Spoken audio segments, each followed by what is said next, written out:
much for staying with us through the Exceptional Conservative Show Network, TECN TV. We are the best in urban conservative news, talk, and movies. I'm Ken McClinton, the host of the Exceptional Conservative Show. So glad to have you here tonight.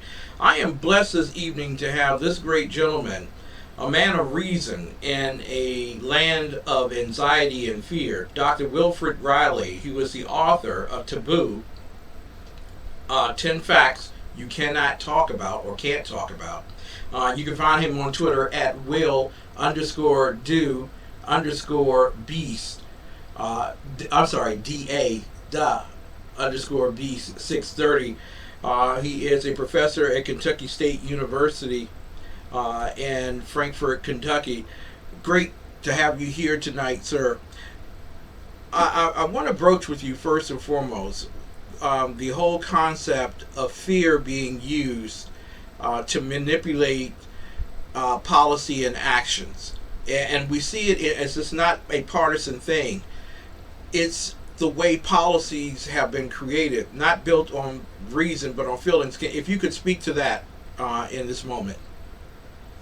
Well, yeah, fear is the most powerful force in politics. I mean, thinking of the discipline I work in, when you look at things that have actually incited, entire countries to war, entire races to conflict, I mean, it's, the Jews are poisoning the wells kind of nonsense. It's not a well-reasoned position on tax policy or something like that.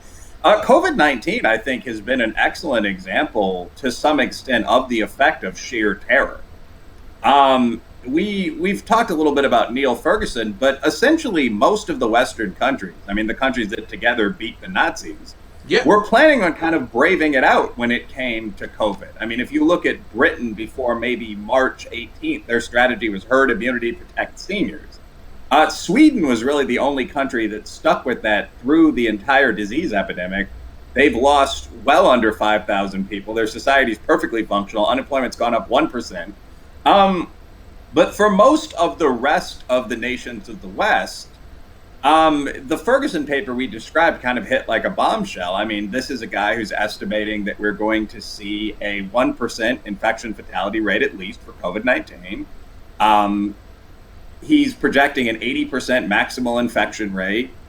The argument of that paper is that what he calls the mitigation level of attempting to stop the disease, social distancing, quarantining seniors, won't do very much. That would reduce us from 2 million to 1.1 million people dying horribly. So I think in response to this, governments didn't really check the code behind that. They didn't run that by computer science teams. They didn't run that by some of the better methodologists in the game, physicists or political scientists or engineers. Doctors, great, solid work they do, but are not necessarily the best quantitative methodologists in the game, always, across the board. And I think because of that, we went into national seclusion for several months. Yes. I mean, in New York City, you essentially needed you don't want to exaggerate, this was France, but you came fairly close to needing a pass to leave your house. Yes. I mean, so things like that, the impetus of these ideas, you're going to die. Even when you see the left and the hard right arguing on Twitter or a platform like YouTube, it's, the discussion of is there more white on black or black on white crime? I mean, that can get really ugly. And people are saying that, the other group is going to come for you. You can't walk through where they live at night. This kind of nonsense. In reality, in fact, there is more black on white crime, but interracial crime is a fairly small percentage of crime. Person most likely to kill you is your wife. So these basic... It's an actual fact, by far. True. Not even close, or your husband. But I mean, these baseless ideas, is the devil bug from Red China going to kill us? Are 5 skinhead males or quote-unquote urban brothers going to beat me to death? Nightmares have power. Yes. Now, doctor, there's some people who would say, you're not a virologist, you're not an epidemiologist, you're not a medical doctor, you are a scientist in a sense, but not along the lines of medical science.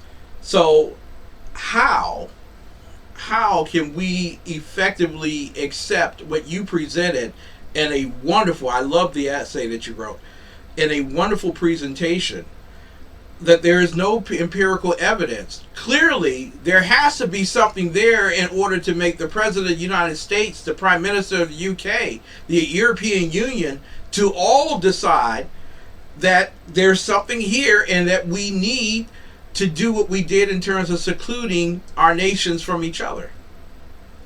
Well, first of all, I do want to say, as a former athlete, bearded, I lean right politically, got my hat from the CIA building on, I want to say there is such a thing as COVID-19 out there, boys. I mean, I notice among men under 50 just a ridiculously cavalier attitude. I ain't wearing a mask, bro. I mean, that's not what I'm saying. That's not what we're here to say. Yeah. So obviously, I do think there was a threat, and I do think that before we knew the boundaries of that threat, caution was understandable. Yes. Now, in terms of policy solutions today, we obviously cannot remain fearful for an unlimited period of time. I think almost all U.S. states have begun that process of opening back up after we've seen, if we want to be blunt, success in Georgia, Florida, Tennessee. But to get back to the point, what makes me or many of these other people in the general science community that you see on the methods blogs, you see on social media, so on, discussing this, capable of commenting on it at all? I think the short answer is that I would not presume to comment on a medical aspect of COVID-19. Yeah. An example might be, is COVID-19 aerosolically transmissible? Or can you also contract the disease from surfaces? I don't know. I mean, if I touched something that looked extremely dirty in a large area, I would probably have a hand sanitizer bottle. I'd probably wash my hands. I don't know. That's for the doctor. But what I do think that certainly an engineer, a political scientist, a physicist, these people I mentioned as being famously good quantitative analysts can do, is look at the numbers that are being used here and see whether or not they make sense. So, for example, I mean, there are multiple estimates based on the outbreak of new flus like 57, 58, the annual influenza season, and so on, for the typical reach of a serious disease, generally 17 to 25% of the population. If someone says we expect 90% of people to contract COVID-19, it's perfectly respectable for me to email that researcher and say why. Yes. Similarly, with a lot of these things, one thing that became very apparent to a lot of general scientists early on was what's called the denominator problem. So these very, very high death rates, bluntly, for COVID-19 were coming out. The way that's calculated is to take the number of people that are dead over the number of people that officially tested for COVID. The problem was that in the early months, at least, of this disease, it was almost impossible to get a COVID-19 test.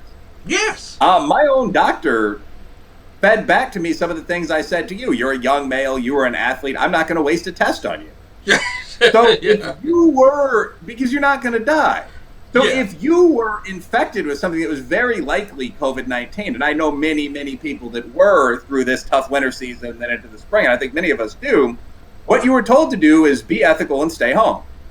So the actual COVID-19 test results come from the pool of visibly sick, symptomatic people, often locally influential, often seniors, that were able to go in and take the official COVID-19 test. So it's no surprise that if you're in a hospital and you're sick enough to be tested for COVID, you're potentially fairly likely to die. Yeah. What many people assumed, and what we're now seeing as we look at what's called serological research, is that if you actually just went through the population and tested everybody to see if they'd had COVID-19, you'd probably have past infection rates of 5% or 10%. So instead of taking 90,000 plus deaths and comparing that to 1.5 million people that have taken the best version of the official test, you have to compare that 90,000 deaths to 10%, for example, of the American population, which, counting undocumented residents and whatnot, might be 40 million people. Yeah. So that's another purely methodological, statistical point. So I think people are perfectly qualified. A physicist or whatever can say, well, look, it doesn't make sense that the overall death rate would be the same as the death rate for tested people over 70. So there's a distinction between the medical point and the broader point, I think. Yes. Now, Doctor, there are those who are watching tonight and saying, Ken McClinton came out months ago and said, is it worth shutting down the entire world because people will die from the flu? Because analytically, 60 to 90,000 Americans die every year from the flu.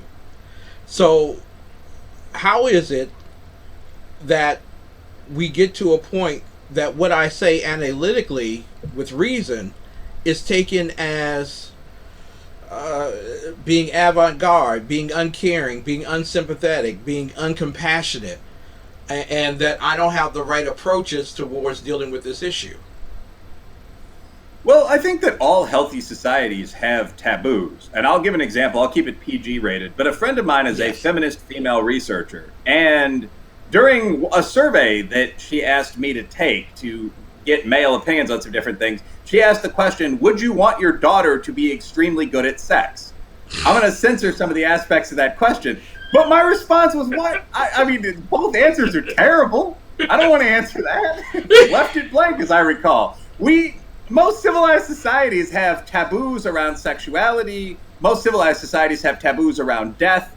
So, I mean, I'm gonna end up agreeing with you here, but I do think that in general, it is considered rude to say we are going to have to let a certain number of people die so that we can make X amount of money, so that we can save others in society, so that we can prevent suicide, so on. The one thing I will say here, though, is that this is considered rude only because it's already baked into the cake. Yeah. This is something that I try to bring up every time I discuss COVID-19. So when people say 100,000 people have died this year, one of my responses is no, around 1.1 million people have died this year. 100,000 have died of COVID-19. There are massive killers that sweep through human societies.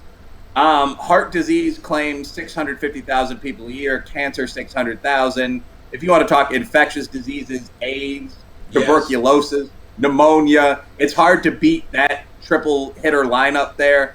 So obviously we assume that being a civilized adult implies a certain level of acceptance of risk.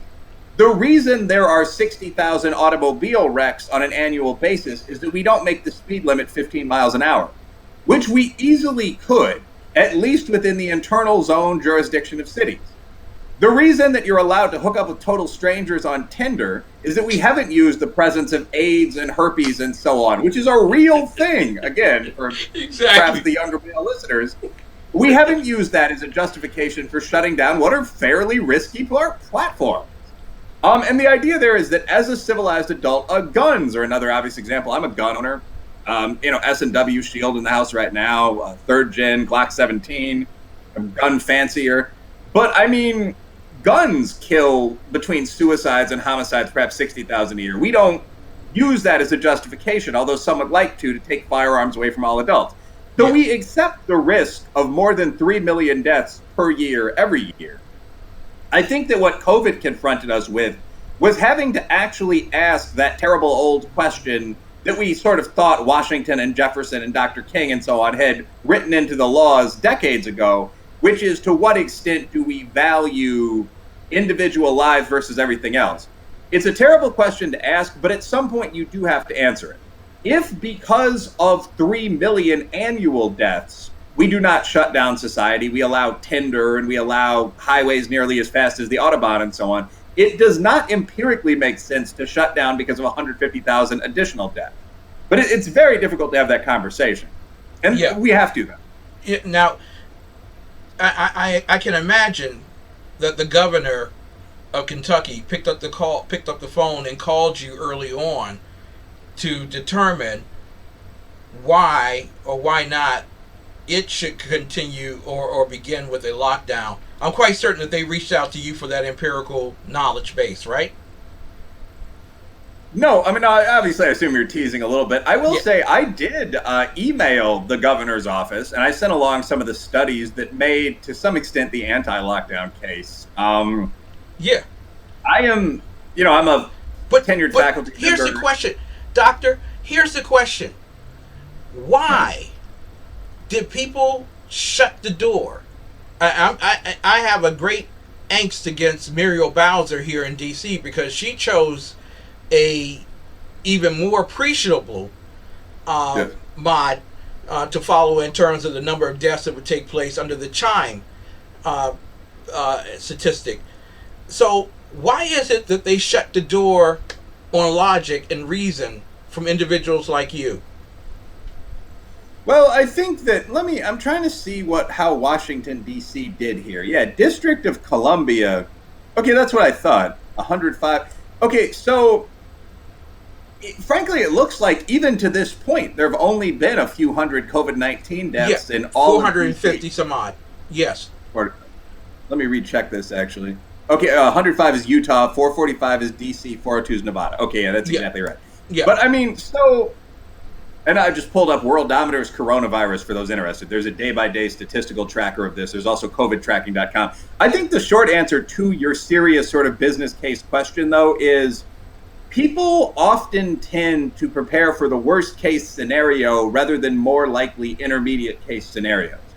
I can understand why people do that, having had multiple executive roles in business, coming from a family that has a lot of military service people in it over the years. You don't want the company to go bankrupt. You don't want your first sergeant to get shot. Sports, you don't want to break your leg. I mean, so people have a tradition of preparing for the worst. The one thing that I will say about this, though, is if you're going to prepare for the worst, it's important to understand why. With the COVID-19 lockdown, one of the things that I don't think a lot of people did was, in fact, again, like I said, business exec experience, whatever. I know a lot of people didn't do this, at least at the local level, at least where I've been able to observe what happened in, for example, my home state of Illinois. If you're going to do something like lock down your entire state, you damn well better have a day-by-day plan that's going to go out to leadership everywhere from corporate America to the black church saying we need so many ventilators. We're going to be at home for so many days till we get so many ventilators. Then you're going to wear this type of mask. Then you're going to go out. Otherwise, worst case preparation just seems like doomsday. But so point one, we tend to prepare for worst cases. Point two, if you're going to do that, you need to educate people about why. That's one of the reasons for the success of American business and military service arms, by the way, as opposed to those of, say, Japan. Yeah. Just saying, do this because I said so. That's also been an issue for the Germans historically. It doesn't work all that well. But they've had other governments than the one you're thinking of. But I mean, just but this is the point, though, that I do think is pretty important here. One thing I do want to say, there's a long history of these doomsday projections being wrong. America, for all our flaws and our sometimes racial infighting, business has its issues, is actually a pretty good, well-functioning society. And if you look at predictions specifically about America and the modern West that were sort of doomsaying predictions, you can look at Paul Ehrlich's The Population Bomb, at least his projections for the Western world. You can look at the subsequent population explosion projections. You can look at the quote-unquote Club of Rome. You can look at peak oil. You can look at the heterosexual AIDS epidemic. You can look at killer bees and the Great Northerly Migration. You can look at global cooling. All of these have been badly, badly wrong because of a tendency to, one, bet on the worst case, which almost never comes true in a functioning society, even though you sometimes have to prepare for it, and because of, two, a lot of crap science. Yes! I got to have you come back and talk about junk science one of these days because you seem to have a great reasoning structure and methodology to your thinking, especially dealing with taboos and the worst case scenarios. But here's a question for you because we gotta discount. We have to leave at this moment. But in finality here, there are millions of children who have been forced to go home to receive their education. As a professor in a tremendous college, Kentucky State, do you believe that our nation has done a tremendous disservice to those children, and will we feel the effects 12 to 24 years out from here? Well, first of all, no. I mean, these kids have been out for 2 months. I mean, this is one that could be fixed with summer school if you can negotiate with the teachers' unions. But I'll go a level deeper than that. I don't have doom-saying feelings about homeschooling. Quite frankly, I've encountered homeschoolers very often in a southern regional college. They do about as well as everybody else, maybe a little better. You see a lot of people that have strong roots in the Black church that do that. You see a lot of people from military traveling families that do that. Those happen to be mostly Caucasian. Across both of those groups, solid citizens. So, I mean, I think that the ideal, of course, would be going to an excellent local public school or prep school and getting a solid traditional education with a teacher with a master's degree and so on. The question is, if you're going to a quote-unquote poor white school that's on the backside of a trailer park in Appalachia, or you're going to an inner city school where people are packing in, knives and weaponry. I mean, I went to East Aurora Senior in not the nicest area of Chicagoland. I mean, although I still love the school, still give to the school. I mean, if you're coming from that environment, or just the sort of woke social justice education you're now seeing, the math is kind of, as I understand, what they used in ancient Babylon again. It's all base 10. Like, how do you round up to the nearest 10? There's 70 going to 80. Like, that's how they built pyramids. I mean, you just put the bigger number on top of the smaller number, then multiply them. I mean, we know how to do this. We learned how to do this at school, good buddy. But I mean, just, if you're coming from that environment, if you're coming from a poor white rural school, or you're an inner city school, you're learning the new math, and you're also learning some of this stuff, like sex education starts in 3rd grade. I don't really see that there's a huge negative to dad taking 6 months off from the plant and teaching you. I don't think that's going to ruin your life. I will say that for parents doing this, there's nothing wrong with implanting religious values. Yes. I mean, there's some curriculums there that have real science as well as some spirituality lessons for young men and young women. But it is important you teach kids things that are true. I mean, you understand that when you take the SAT, they're not going to accept answers like, how old is the world? 5,000 years. Yeah. I mean, there's knowledge you do have to have about the society in which you live. But as long as you're going with a functional curriculum, and there are dozens of them, I don't really think that's going to be a huge negative whatsoever. It can't go on forever, though, of course, because mom and dad need to earn money. Exactly. So this idea of the government just subsidizing you for months, that's not going to happen. That's your taxes and mine. I mean, we're not doing that forever. But I mean, while the kids are out of school, I wouldn't be surprised if they caught up a few points. I wouldn't be surprised if you saw north, south, black, white, so on gaps actually narrow a little bit. Awesome. Well, again, we thank you so much for the research that you've done. I wish the governors and the mayor had listened to you early on, lest we wouldn't be in our predicament in situations where public schools are now using parents as slave labor. But I gotta ask you here, how can people read your great books regarding hate crime hoax, and as well Taboo, 10 things that people can't talk about? Well, they're all pretty widely available. Hate Crime Hoax and Taboo, along with my first book, The $50 Million Question, which is the one that really talks about the idea of white privilege, how much do people value being white, being black, male, female. All those are available on Amazon. All of them are in the top few thousand, at least of yesterday, books on Amazon. My name is Wilfred Reilly. It's WILFRED REILLY. If you go onto that Amazon website and search for me, I'll be right there. I'm also available on the Facebook and Twitters. I'm involved in some heated controversies on Twitter right now because I'm discussing whether there's an ongoing race war in the country. My answer is no. No. Turn off the TV. But I mean, we keep seeing these isolated incidents. Man and woman fight over dog in Central Park. Is doomsday coming? So at any rate, I'm pretty easily accessible. If you Google me, you'll find most of my content. Dr. Reilly, thank you so much for being reasonable with us tonight. Although I may have to talk with you about that mask thing, because, being cavalier, you don't need that thing. You look good without the mask. You know what I'm saying? There are a lot of ways to handle it. One very quick final point, not at all to break in there. The one thing to do if I had this is from a doctor that I'm co-writing with, genuine critical point, be careful around seniors. That seems to be the thing with COVID-19. That is when I mask up. Average age of a COVID-19 victim is 81. I mean, if you look at Free Op, great center-right think tank, they found about 50% of the victims come out of the nursing homes specifically. Yeah. So while we were having this conversation about are people partying on the spring break beaches going to die, at the same time, a lot of I don't want to single out particular governors, but people were literally sending COVID-19 patients into the nursing homes. And I mean, like, you do have to point out Cuomo. I mean, was the guy who signed an order doing that. So that's where these deaths are not evenly distributed. They're almost all elder seniors. And that's the group we need to protect.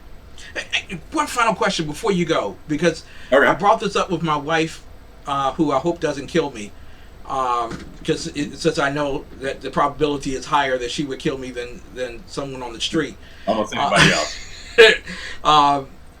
I said the response to the threat of COVID-19 seemed to insulate a lot of wealthy individuals, people with access, more so than it did those who were impoverished. Am I empirically correct in this regard, or am I just on the fly being a feeling kind of person? Absolutely. I mean, so one of the things I will say, I think that, so I don't want to say something glib like, I'm black and I'm rich, but I mean, I think that a lot of the things, you may be yourself, but I think a lot of the things that are often viewed as racial issues are class issues. Yes. You know, I live in Appalachia, and I have a lot of good, very close friends here. I'm not going to make dumb hillbilly jokes or anything like that, but let me tell you, I don't think I'm surrounded by privilege. Exactly. I mean, I don't think if you go through one of these trailer parks on the Kentucky-Tennessee border, even as a black guy from Chicago, you're going to say, like, wow, look at this wealth. You know, so this accumulation of power around me. You know, so I mean, I think people have tried to make this a racial thing, pointing out African Americans are slightly overrepresented among COVID deaths. We got up to 30% at one point. It's now a bit below that, less than 15% of the country. I think that that's more a class issue than anything else. But that is the point you and your wife were discussing. Of course, this was one of the hidden issues with the lockdowns, right? Yes. The people that want the lockdowns to go on are the people, to a large extent, some are just genuinely moral, may have different data than I do, but to a large extent are these millennial, often childless knowledge workers that are on Twitter. They probably don't like taking the New York subway to work as upper middle class adults with a nice briefcase. They have a lawn. They just bought the house in Scarsdale. You don't have the 3 kids yet. You're 34, and you and your husband decided to wait till late, quote unquote. I mean, those are the people. You keep seeing these asinine comments like, this could go on forever. Man, I'm catching up on Tiger King. And the flip side of that, like, shows became phenomenons, like The Last Dance. I even watched, I'm a Bulls fan. But this stuff was doing motion picture numbers. Joe Exotic's writing people letters from jail. Like, if this is your experience, of course you're going to love the lockdowns. You're sitting at home watching the adventures of a gay zookeeper eating bran flakes. You know, one thing we forget, and this is another one of those things where I and others in the general science community, in this case, labor economists, psychologists, we began to speculate COVID can't be what it's presented as across all age ranges, because all the essential employees aren't dead. Obviously, most people who are in blue-collar jobs, whether that's construction, Home Depot, where they sell those materials, working in restaurants where you had as many customers as ever, but just coming through the drive-thru and to the front door, all those people were engaging in 90% their normal level of human exchange. So you very definitely had group one, which is wealthy people that work for others who were at home watching Joe Exotic. Yes. And they wanted the lockdowns to continue. And by the way, I mean, if these people were technically unemployed, if their suspension from work went on more than 4 weeks or whatever it is state by state, they would then receive unemployment plus that $600 weekly bonus. So I'm in mid-30s now. I know many sort of younger cousin types who are 29, whose income jumped from $38,000 doing hardcore sales to $71,000 or something like this without doing much of anything. Yeah. Severance, unemployment, extra $600 weekly. So if you're in that position, yes, you want that to go on as long as possible. Group two would be individuals that are well off, say 50 to 100,000 plus, but that work in their own businesses. I'm thinking of an ex-girlfriend who owns a hair salon, does braiding, specifically in Chicago. I'm thinking of people who own lawn maintenance companies. I'm thinking of the catfish place down the street. All those people are going bankrupt. Yeah. I mean, the Wells Fargo is not going to not take payment for the rent on your major restaurant for 3 months. They might delay it until the end of the crisis and then want all of that. But those people want to get back to work as soon as possible. And the third category is the regular blue-collar guy who never left work. And we forget, when you see unemployment's at 14%, that means 86% of people still have a job. I mean, everyone that you saw when you went to those packed Walmarts, Kroger, every one of those Amazon warehouses, we didn't start masking up until 2 weeks ago.